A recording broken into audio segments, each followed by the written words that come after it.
All right, good morning, everyone. It is Friday morning, and yes, I am doing a YouTube video. Had a very unexpected day off today, so the economy is not good. Anyway, all that aside, we are going to preview today's games, and I figured, hey, since I'm here at home, we'll do YouTube. We'll do the board because, again, Facebook, everything's averted. So, at least now you can see. Hopefully, you can. Hopefully, the glare is not too bad. Anywho, all right. So, first game we have on the list, Motor City, traveling a few miles north up I-94, take on the Port Huron Prowlers. Now, these two teams took on each other last Friday in an exhibition match, but this time this is for all the marbles. Well, not all the marbles, it's for a marble. Hopefully, 56 marbles later, it can be for all the marbles.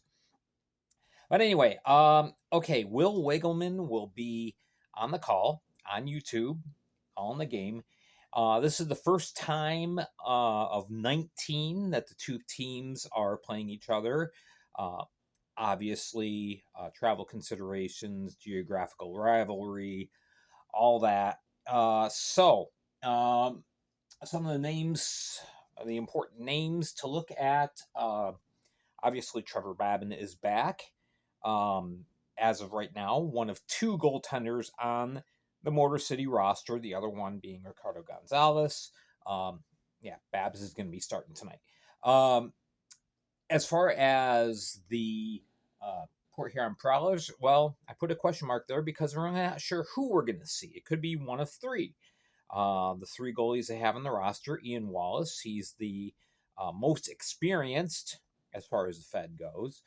You have Makar Sokolov and you have David Anderson. Now, Anderson and Sokolov both played pretty darn well in the exhibition game last week. Sokolov had the better stats, but it's exhibition. It's basically a practice scrimmage for all intents and purposes. So we'll see how their game translates into the the regular season now. On defense, you have Dante Seffredini coming back. Seffredini played 2 years ago with Port Huron, last year with Motor City, and I really feel he had a breakout year last year.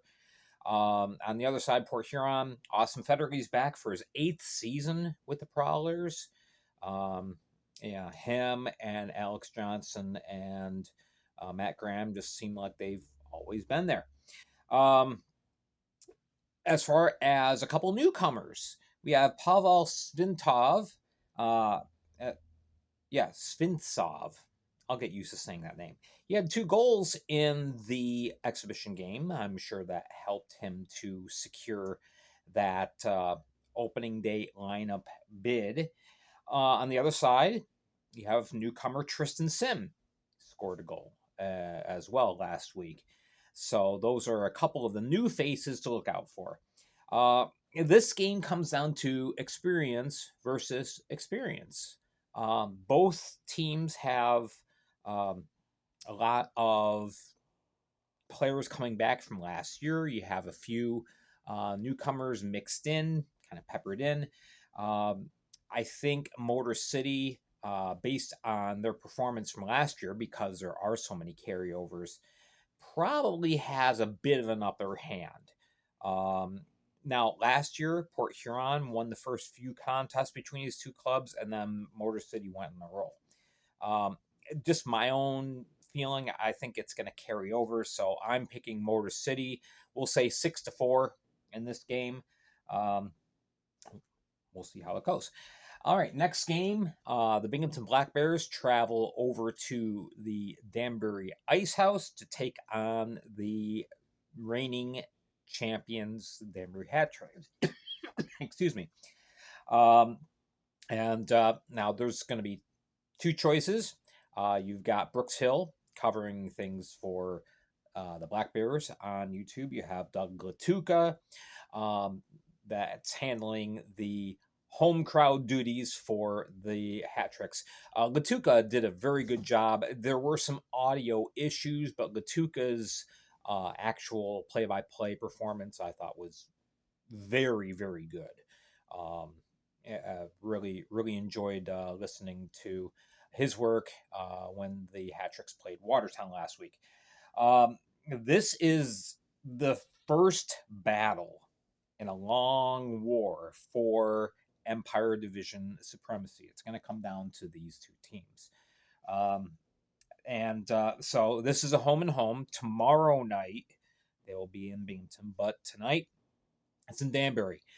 There's probably no greater home ice advantage that any team in the Fed has as the Danbury Ice House.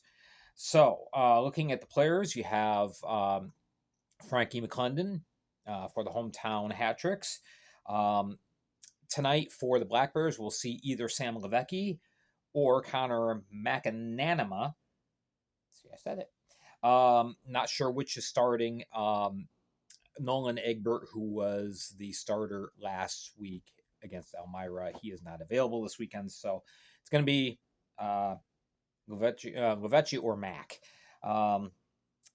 As far as up front, you have the two captains, Tyson Kirkby versus Johnny Ruiz. Ruiz currently has 2 goals, 3 assists on the virtue of last weekend's games.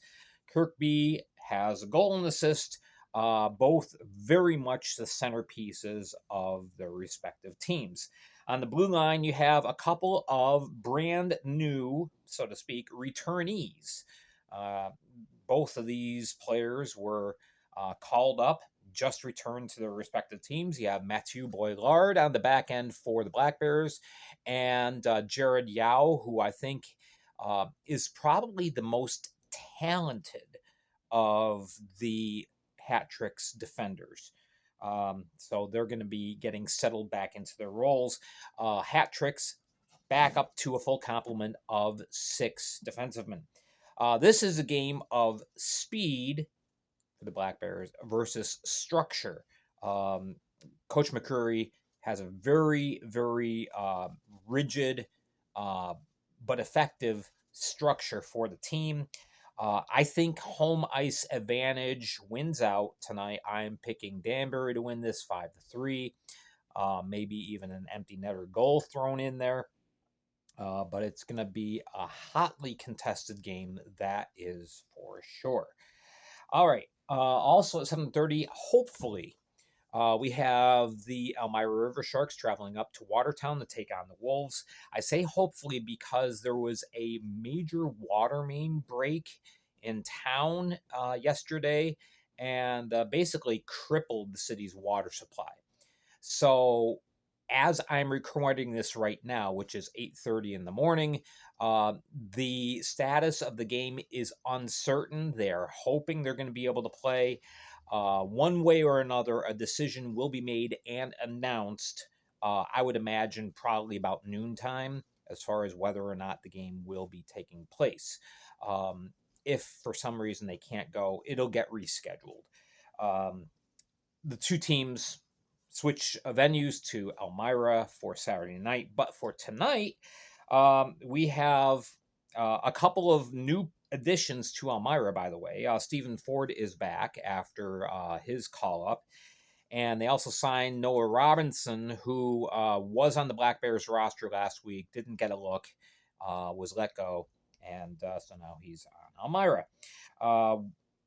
Watertown, of course, they played last weekend, went 1-1 versus the Hat Tricks. For the call, you've got the view from the corner. That's Clement in the corner. John Clement will be calling the game for the River Sharks, while Jeff Barrett will be doing the play-by-play for the Wolves. Goaltenders, I would expect probably Spencer Kozlowski will start again. Despite giving up 7 goals, he played phenomenally last week against Binghamton. Just tremendous performance. I believe Eli Bouchard is scheduled to get a start for the Watertown Wolves. Of course, that could change. Rosenzweig got the starts last week. And of course, who else is in camp there? Travis Ridgen. All right, on defense, a couple of leaders scoring wise, which is kind of funny. Jackson for the River Sharks scored two of the three Elmira goals uh, last week. And of course, Trevor Lord had 4 goals and an assist. Up front, you have Brandon Lucchese. He also scored a goal last week. Tate Leeson currently leads the league in scoring with 4 goals and 3 assists. Of course, it's only been 2 games, so uh, you know. But anyway, in this game, I believe you're talking about offense versus defense. Watertown's defensive structure is pretty sound. Elmira back end is still trying to find their footing, but they have a lot of flow as far as offense goes. So, again, I'm giving home ice advantage here. I think Watertown probably wins this 6-4. That's my pick. 15 times these teams play this year, so they'll get very familiar with each other very quickly. And finally, the last game, and this is the most intriguing one to me because it has the most questions. Mississippi traveling to Withville, Virginia to take on the brand new Blue Ridge Bobcats in the Apex Center. That place is loud. Just by the design of the building, it's very loud acoustically. So I can't wait to see what it sounds like with hopefully close to 3,000 fans there. It's at 7:30. Charles Ryan will be doing the YouTube call. And this is an interdivisional game because, of course, Blue Ridge is in the Empire Division, but they're playing Continental Division teams more often. This is, opening day, brand new market. The team, by all accounts, is doing it very, very well with the community, tying things in. They've got a lot of corporate sponsorship, a lot of enthusiasm for this new team. A lot of question marks as well, which we'll get into in just a minute. For Mississippi in goal, I would expect probably Blake Wayrick will get the start. Um, for the Bobcats, I would assume Parker Rutherford is going to get the start, unless Adam Wisco decides to show up today. It's not a matter of him deciding to show up. It's a matter of him getting back to the States because he was overseas. So whether he gets back in time or not, that remains to be seen. As of last night, he had yet to report. But Parker Rutherford, that leaves him as the only goaltender right now. Again, Blue Ridge facing a bit of a crisis. As I'm recording this right now, they only have 13 skaters and 1 goaltender in the fold, but I expect a lot of signings to take place today to get them up to 19 on the roster. On defense, you have Connor Lind returning. Lind, a lot of promise. He looks like he really picked up his game.